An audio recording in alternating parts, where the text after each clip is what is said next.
Hello, my name is Robin Clyfan, and welcome to Double Take Debate, the show where we unpack a hot topic in a studio, come a cocktail bar, in a mysterious location. It's somewhere in London. It's somewhere near Soho. It's in Soho.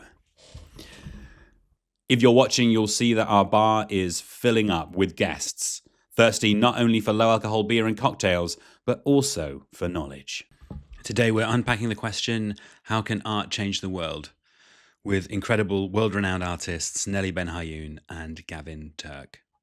We're going to go live just as we do a temperature check with our audience. For joining us, that was just the sound check so far.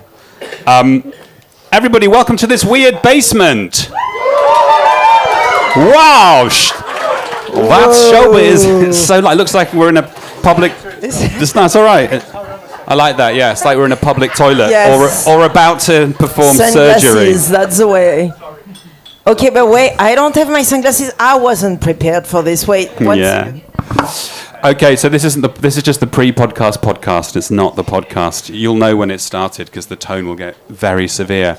Yeah, he may say don't do that. So is that a thing then, like the sunglasses in the basement? Yeah, let's all wear sunglasses. This is it. Right, let's go. We're ready to rock. How can art shape the future, the world, and beyond?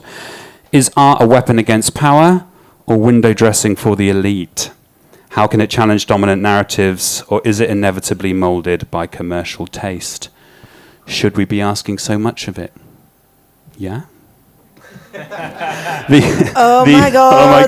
Okay, goodbye. These are some of the questions we're going to be kind of speculating on. Exciting. We've got two incredibly renowned, celebrated, wonderful artists. The first up is the fantastic Gavin Turk, everybody. Woo! Gavin Turk is a sculptor, conceptual artist. Her work challenges the ontology of art galleries, deals with authenticity, the myth of the artist, and increasingly, as maybe this has become a more urgent task for the world, has dealt with waste and what we throw away as well. Would you say that's a kind of fair summation of your so far? Yeah, sure. He's looking at me cool with sunglasses on, so that'll do. Nelly, Dr. Nelly Ben Hayoun. Yeah? Yeah, you can drop the doc. You can drop the doc? Yeah, you can. It's really just call me Nelly. You text me before saying you must call me doctor. Have you got a doc as well? Is anyone else a doctor? No. Okay. I mean, it wasn't easy to get it. Exactly. No. Yeah. Like, quick, this person's dying. Here's my thesis on medieval horticultural theory. Exactly. Yeah. Just that like kind that. of thing. Very useful doctor. That kind of doctor. I got an honorary one, sorry. Okay, well done. Online one. An honorary. I didn't do the whole thing. No, honorary. Okay. Yeah. But Nelly, you've done some amazing things. You're an honorary member of Pussy Riot. You've projected one of their songs onto the moon. Your latest film, Doppelganger, has been described as a blueprint for a diaspora in space. You're kind of, you've done disruptive queer narratives, and you run the University of the Underground, a way to infiltrate systems. So I think some of the conversation today is like both of you are kind of disruptive provocateurs that kind of question systems and how art can kind of move against them or appropriate them or reshape them. Those small questions are what we're going to be delving into. Yeah. Thank you, yeah, Robin. So hi, Nelly, everyone. It's happening, and we have with us Robin. What? Award-winning comedian. Yeah. Journalist. Dreamer. Yes, host. I haven't. Thank you, Nelly. Yes. That's very kind. And an amazing audience right there. But it's happening. Yeah. Gavin, maybe we'll start with you about this small question of how art can shape the world. So just to, obviously, you deal a lot with the myth of the artist, the kind of genesis of your myth. The thing that created Gavin Turk, the artist, in a sense, was your 1991 degree show, The Cave, at the Royal College of Art. A blue plaque that just said Gavin Turk worked here. You were failed by the university, but Charles Saatchi bought it, and it now sits in the Tate, and it's kind of propelled your career as one of the young British artists through the 90s. Increasingly, your most recent show, Conspiracy of Blindness, has dealt with waste products and how we think about waste, which has always been a theme of your work. Saying then, like the sunglasses in the basement. Yeah, let's all wear sunglasses. This is All right, let's go. If we go back to like this MA exhibition, you know, I was just thinking to myself, well, look, you know, if I did have a very successful career as an artist, you know, what would it actually mean, and how would it be represented, how would it be remembered, and similarly, like what is art, and how does it work, and you know, it's a cultural mechanism. It's literally just stuff that gets caught up and is. It becomes the sign of the times. So later on, we can look back and we can say that was the culture of the times. And so already, when I'm thinking about my art, I'm already thinking about audience. I'm already thinking about like kind of what's already happened, even though nothing's actually happened. That we are what we throw away. So you know, I have become kind of semi-obsessed by this idea that as we move through life, we end up creating waste. We have to make a decision that we're going to get rid of it, that it's not part of us, that we don't want it. And that whole kind of decision-making process, or that whole kind of way of thinking, actually starts to define us. It actually, like, it starts to kind of say what we are rather than what we're not. And so this idea of like looking at things through their sort of silhouettes, or looking at things through their shadows, or looking at things through the mirror, actually like is a way of kind of coming into contact with things.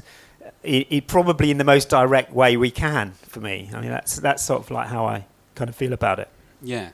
Kind of always a difficult question, I think, asking an artist to explain their work, because the totality of the explanation is in the work, right? All the subtlety is in that and in that experience. I love that, the fact that you're talking about the kind of the shadow, and you know how, in some sense, you know, you're trying to make sense out of the opposite, in some sense. I mean, you know, I became really fascinated by this idea of the empties, and right now I'm like looking into, you know, what does it take to actually reach world peace? I mean, that's the kind of, you know, I mean, I'm sure it's the same for all of us right now. Like we're all thinking, what the hell, you know? Obviously conflicts, and you know, so I mean, for me, it would be amazing if art could actually help us to find the way towards world peace.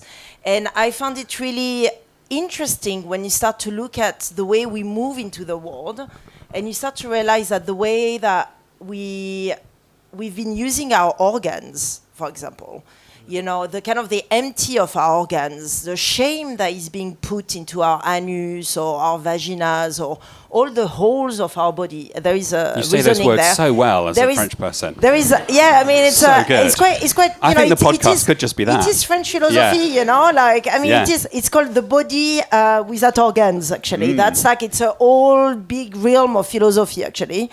But it's like putting it into practice is like this idea of like, if you were to fill up your empties with something else, then perhaps we'll be oscillating on this planet differently. You know, perhaps we've not reached peace as a species because we've been always unbalanced. That's kind of like something that is obsessing me at the moment. Okay, so if I was to fill up your holes, imagine, Robin, then perhaps you would be more balanced. Huh?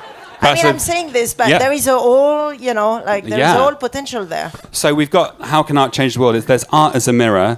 There's kind of a bold imagination of you, Nelly, and also just the literal fact of filling up someone's holes, which I like. I forgot to do a little poll at the beginning, just to check where the audience are at, so we can, like, you know, have some kind of system to this. Show us, if you think art can change the world, show us your holes. Or put your hands in the air. Who thinks art can change the world? I'm going to say that's like 85% of the room. Who thinks art is the only thing that can change the world? Some people are attracted to that idea but not willing to commit. No one's saying an affirmative yes. Who thinks art just can't change the world? It can change people, but... Whoa. It can change people and people change the world, but therefore, ergo, it can change the world. Okay, that's an interesting point. We're gonna come back to that, I think. We will have a point for some audience interaction and questions in a few moments' time, and we'd like to come back to that one. But Gavin also sold pints of his own piss. Well, they were cans. Cans, sorry. Cans. Sorry, cans. Cans. Yeah, and as a comment on, right, that 2.5 billion cans are thrown away each day. It wasn't actually, but it kind of. It really? Kind of was. Well, it kind of was in a way. It was. It sort of. In a kind of way, it was. I mean, in a way, it was actually looking at Piero Manzoni, who in 1961, like, put in tins his own shit. Well, or did he? We don't really know. But the point was, it sort of captured the whole kind of art, conceptual art moment to say, you know, like, an artist's shit can actually be, you know, something valuable. In fact, he sold the cans for the price of gold. And so he was working on this sort of alchemical process. I mean, in actual fact now, like, there was 90 tins, and I think like something like 70% of them are in national museums. And if you wanted to buy one there, I think there's something like £260,000 for a can of shit. And I actually thought I wanted to buy one.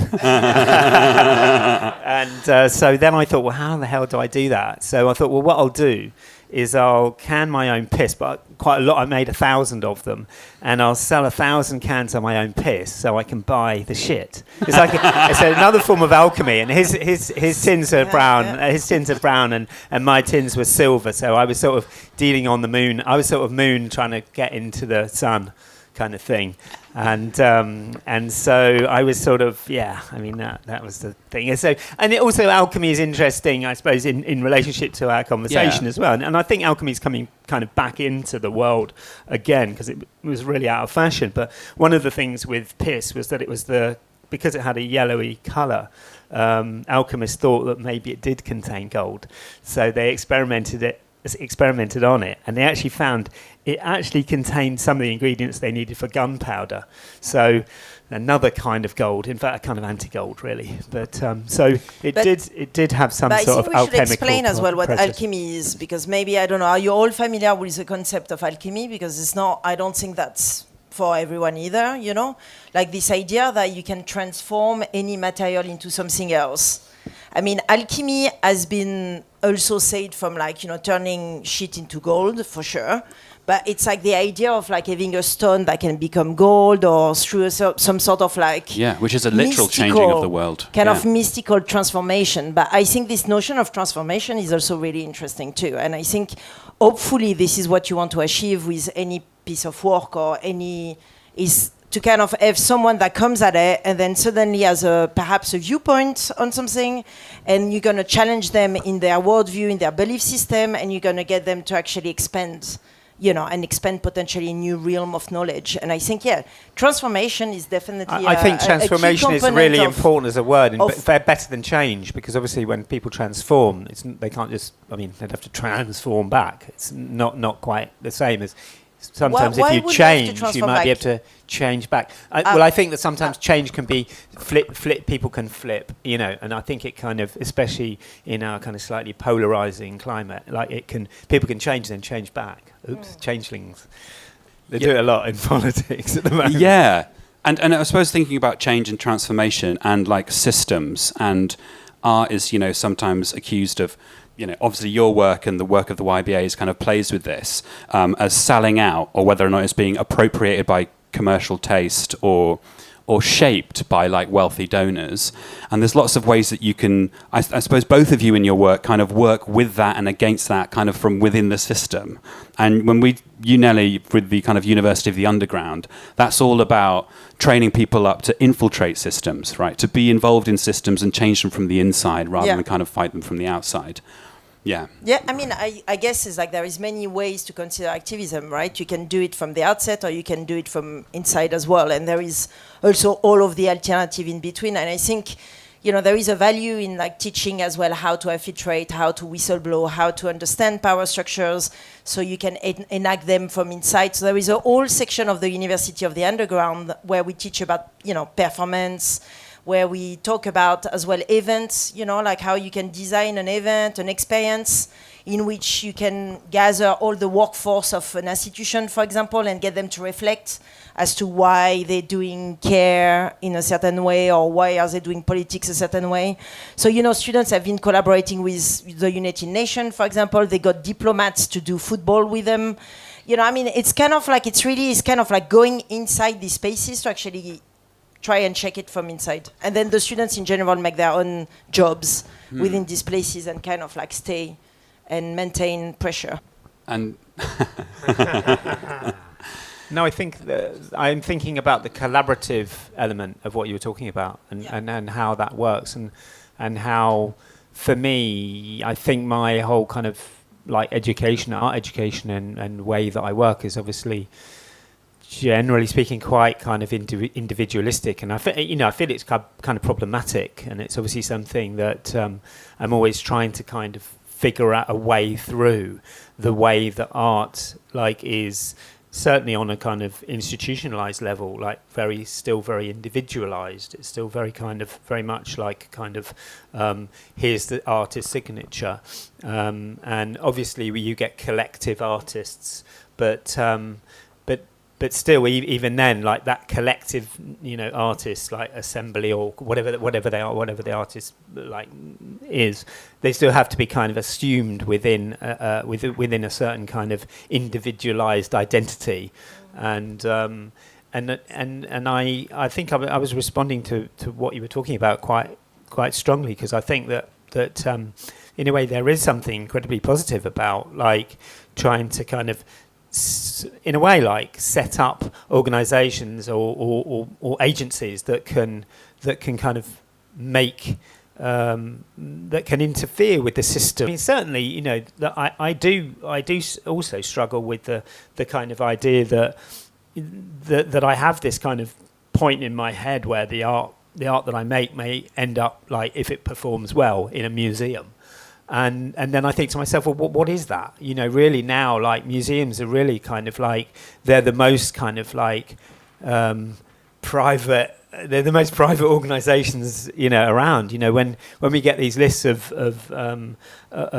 prizes for artists, and you kind of think to yourself, well, where's this actually come from? And and obviously you realise that these young artists are being looked at and bought by patrons of the museums, and the patrons themselves that are actually like art collectors and have a vested interest in art and in these artists. So suddenly what we're looking at is not straight. When we go into an exhibition and when we go to look at an exhibition, it's really not straight. We can't look at it straightforwardly under the terms which traditionally we think we should.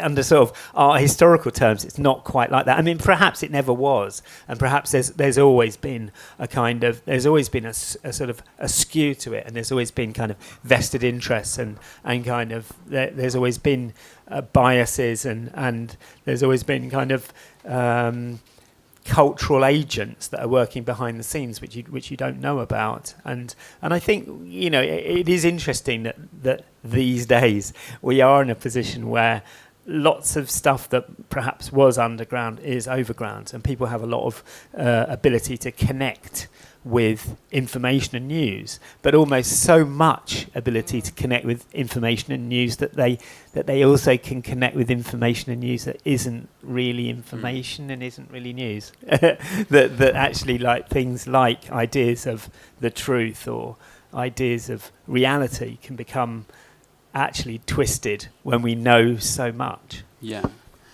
Do you think that? Did you want to say something? Well,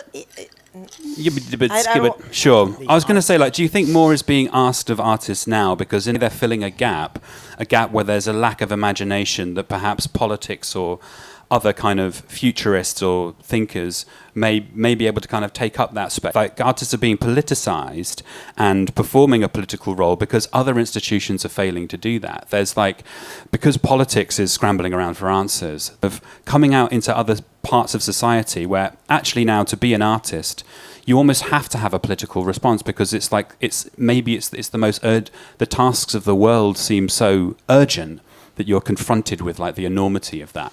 And if you're engaging with the world, then it feels quite enormous. So it's quite hard to be an artist on the fringes because that whole kind of the world has changed in quite a dramatic way. Do you think more is the role of the artist has changed in a sense? I think it's just a human question, really. Maybe you pointed this out as well when we were talking about museum. Is like media and what we hear from the media is a very different thing than the actual status of the world, I find. You know, I work in the space sector, outer space, like rockets and so on, which we've not talked about. Yeah, we should go to rockets. Kind of like much more my realm of expertise is rockets.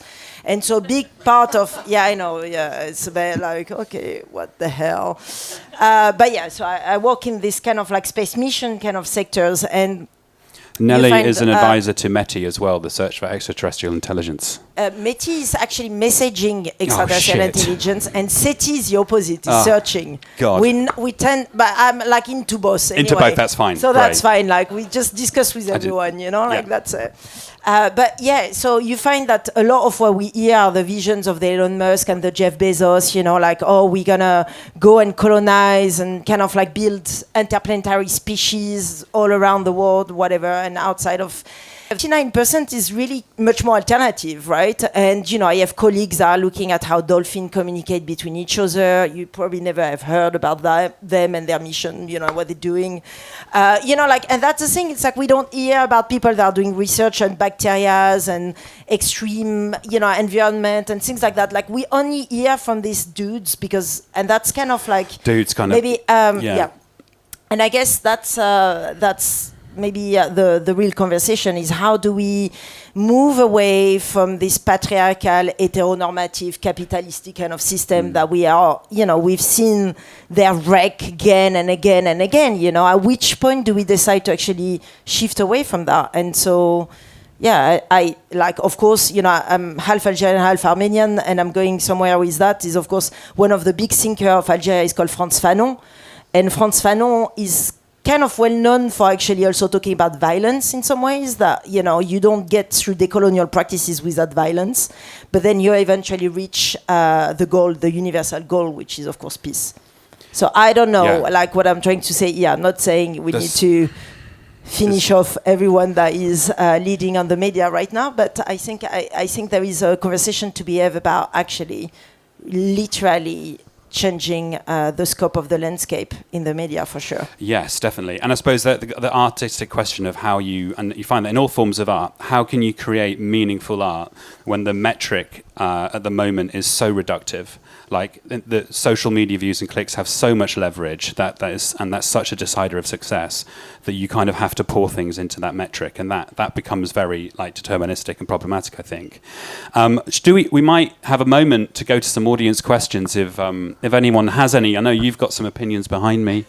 What we'd like as well is really dumb questions. Like the dumber the question, the better. We don't have to have like really profound points or insights, or just any question at all. Are we okay? Are we still awake, everybody? Are we having a good time?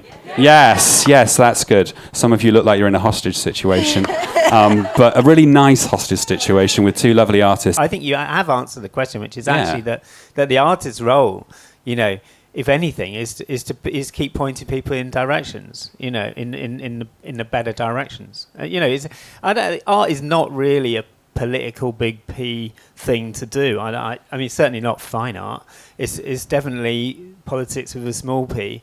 Is a poetic medium. It doesn't. You know, it's not. You know, the fight for peace. I don't know.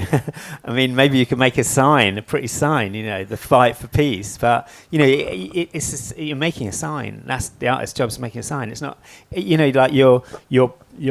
I think your role is to try and, as much as possible, feel your way into what seems to be the saying and doing and making the right thing for you at that time. And it's so weird. It is a weird thing, because, you know, we can sit around and we can talk about our art, but as you said, I think earlier on, the art in the end sits there, and suddenly it gets caught up in a place. I mean, you go back through history, you know, art has been, you know, through time used politically. I was an artist who was kind of shaking hands with Tony Blair at, you know, in Number 10. Oh my God, did at you? A moment. No, I didn't.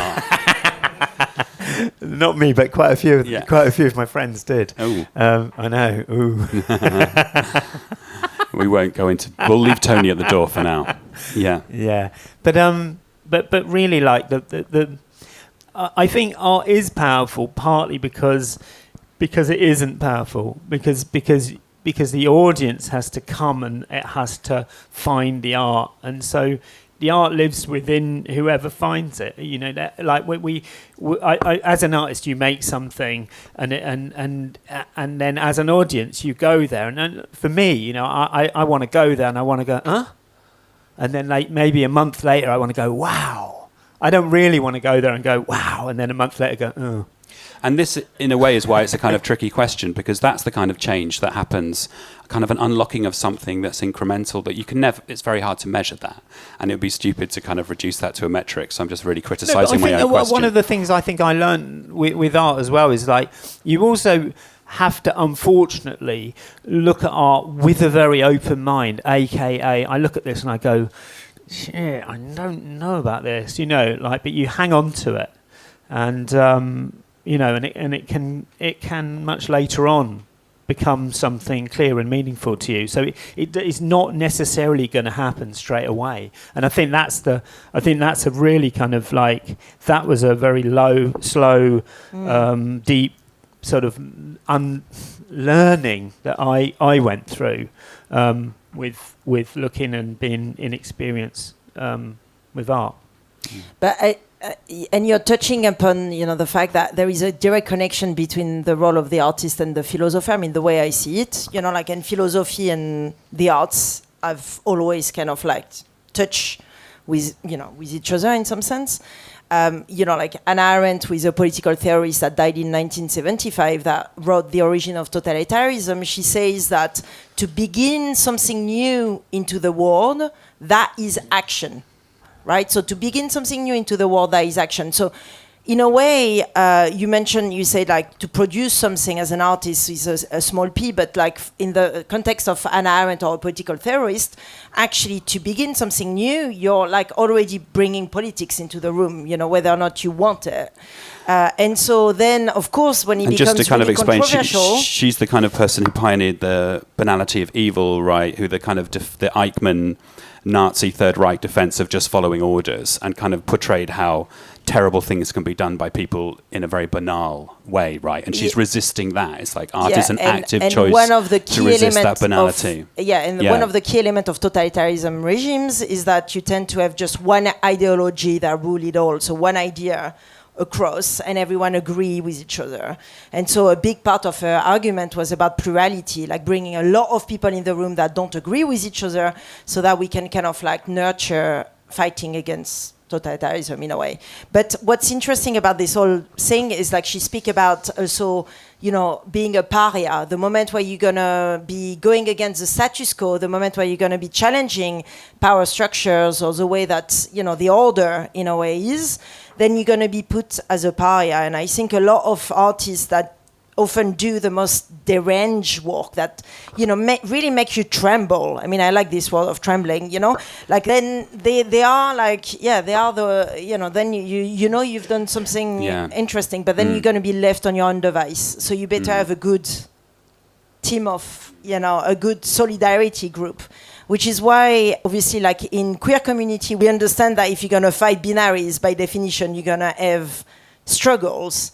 And so a big part of the way that this, you know, our community function is through alliances. And I think that is also really inspiring when it comes to, you know, critics and, you know, I don't know, like being put as a pariah or just being stopped from doing what you want to do because you've been challenging too much the power structures. But then also, you know, we know that, you know, films that get banned and people that get resisted a lot, you know, quite often they're the ones that actually like make the most change and make the most difference. And obviously we also are aware at the moment there's a sort of cultural reframe going on, whereby a lot of older women artists like are being kind of found and being kind of looked at and being exhibited, and you know, really like art history been like dug back into. And so we also have to understand that, you know, even history is still alive. The audience makes the art as well. You know, I have this funny little thing about being on a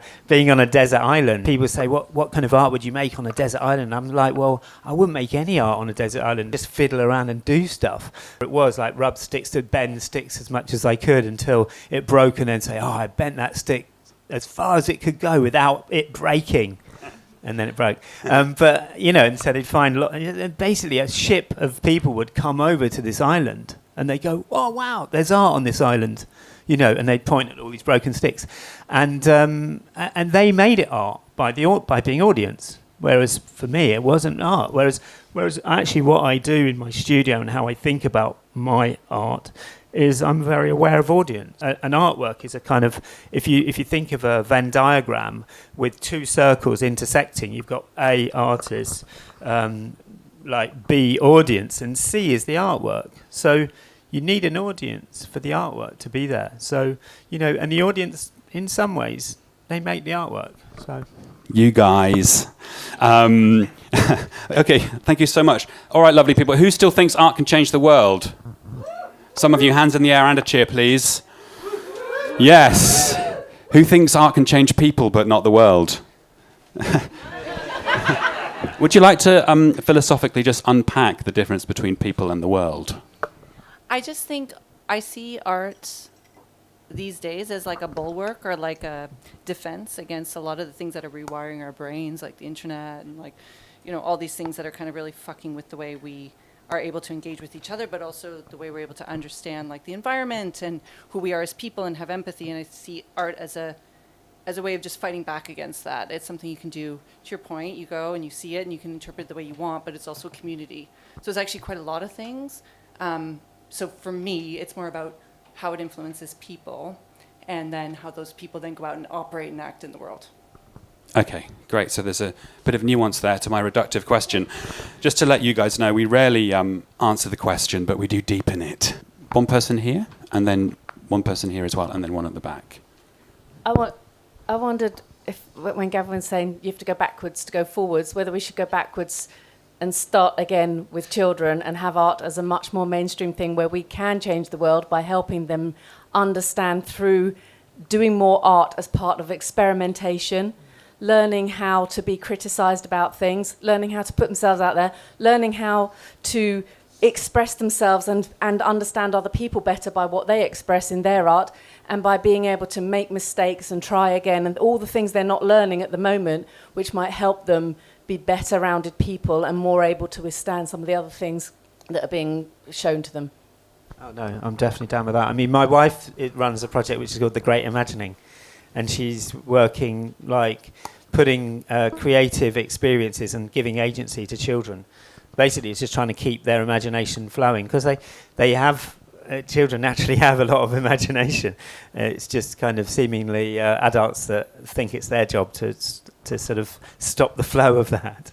And certainly, like if you give children the agency to be creative, they will get self-esteem, they will get all these things that will be helpful for them and actually will be helpful for us, for us as well, yeah.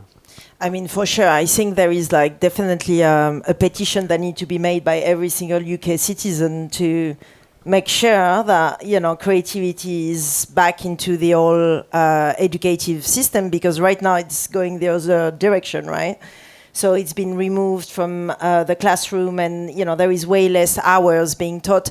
So there is a real it's going we are not going in that direction. Even though you just came out of our conversation saying we should be having much more children's, kind of like developing these tools. And I agree with you completely. I think it goes also beyond language, and I think that's the other thing as well. Like I think we just too restricted by language. Well, of course, with the arts, you can kind of express yourself in many different ways, with gesture, with, color, with material textures and so forth.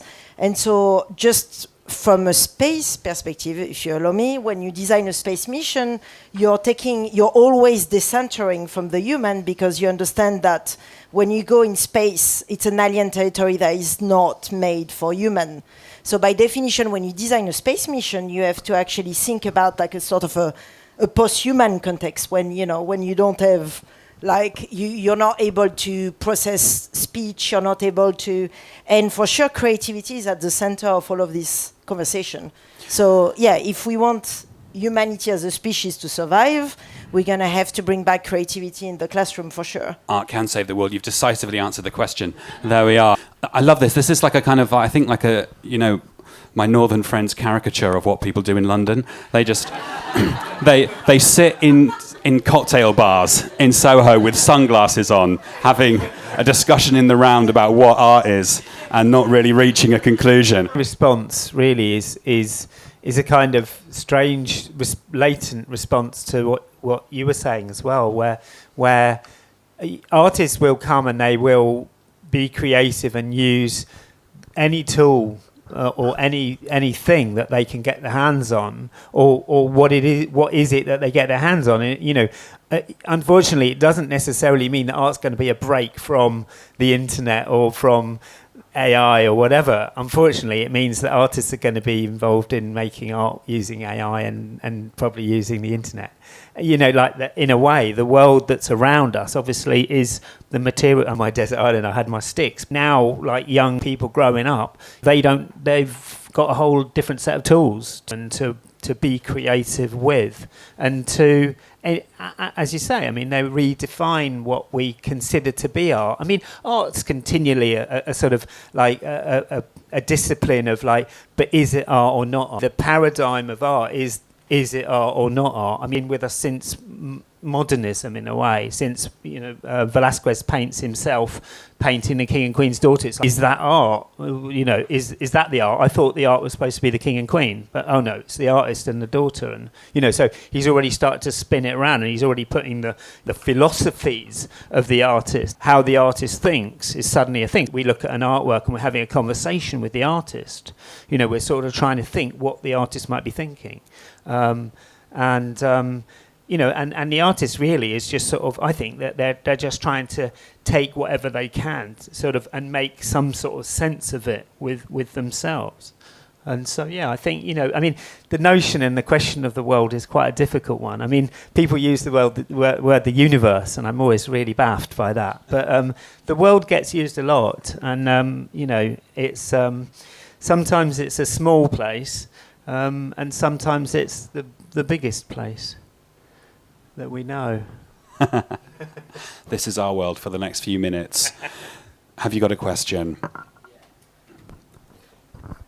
So Gavin, you've talked a bit about how the artist meets the audience, and the issue is that the audience and the world has its own momentum that might be going in a different direction. And Nelly, you've talked about working from the inside in an institution, and the problem with that is institutions have their own momentum and continuously fight back against rebellion. So as an artist, how do you cope with the world? You want to change the world, but the world is continuously misinterpreting what you're saying, or taking it in a different direction, or kind of integrating it into what's already there. How do you cope with that? What's the way through as an artist? Boxing. I'm serious, actually. Like, I've been boxing for more than 12 years now, and that really helped me, for sure. Because I think without that, I don't think I can cope with, sometimes the situation that I found myself in, for sure. Because, some people don't, it's not just violence. Like, boxing is also like avoiding the shot, and trying to understand the reach of your opponent, and whether or not you kind of move and escape, sting like the bee. Chook. So, if you want to really develop a good action and a good strategy, like in a way, you really need to watch boxing and experiment it as well on the ring, for sure, and then try and move that back into the institution. I mean, it does work. Like, I'm still there. I'm roughly, I would say, sane, and I think that's probably down to that, just being able to actually have a outlet. So yeah, I think it's like, how do you maintain that energy as well? Because the other thing that your question is alluding to is also change, and that's something we've not spoken about. Change doesn't happen overnight. I don't believe that. I never experienced it.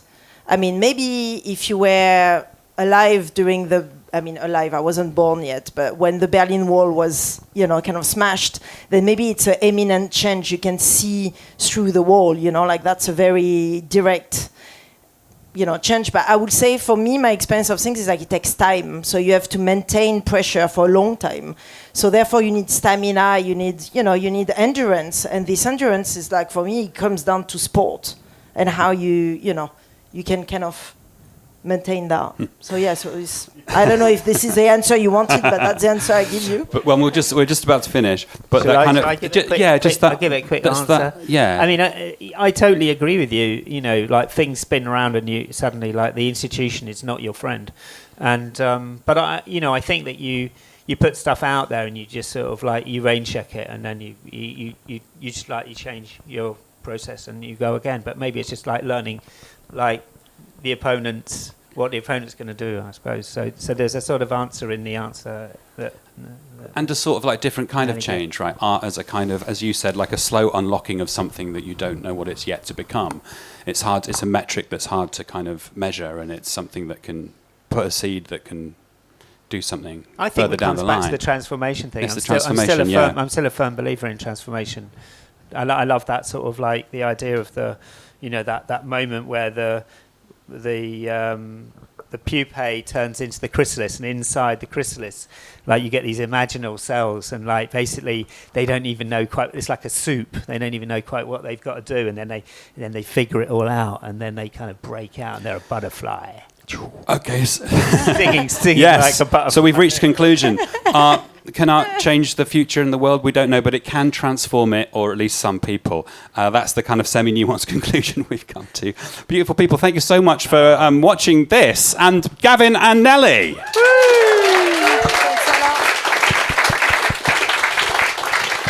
We've reached our peak metropolitan elite. We're all sat around discussing art. We're going to take a vote. We're going to reduce art to a kind of crude referendum.